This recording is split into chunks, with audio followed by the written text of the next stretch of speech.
যখন কোনো বান্দা সূরা ফাতিহার একটা করে আয়াত বলে আলহামদুলিল্লাহি রাব্বিল আলামিন, সঙ্গে সঙ্গে আল্লাহ জবাব দিয়ে বলেন হামিদানি আবদি, বান্দা তুই আমার প্রশংসা করলি। আর রহমানির রহিম যখন বলে আল্লাহ বলেন আসনা আলাইয়া আবদি। মালিক ইয়াউমিদ্দিন যখন বলে আল্লাহ বলেন মাজ্জাদানি আবদি। এরপরে যখন বলে ইয়াকা না'বুদু ওয়া ইয়াকা নাস্তাঈন পর্যন্ত যখন বলে আল্লাহ বলেন বান্দারে তুই আমার কাছে কি চাস, প্রাণ খুলে চারে বান্দা।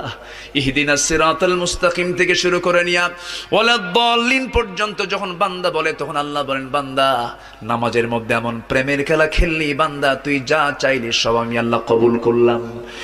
ওই বান্দা যখন রুকুতে যায় আল্লাহ তখন অস্থির হন। ওই বান্দা যখন সিজদায় যাওয়ার জন্য প্রস্তুতি নাই, সমস্ত ফেরেশতাকে ডাক দিয়ে বলেন ও ফেরেশতারা, এই বান্দাগুলো আমাকে দেখলো না, রাসূলকে দেখলো না, কোরআনকে দেখে হাদিসকে বিশ্বাস করে আমাকে খুশি করার জন্য তার সবচেয়ে সম্মানজনক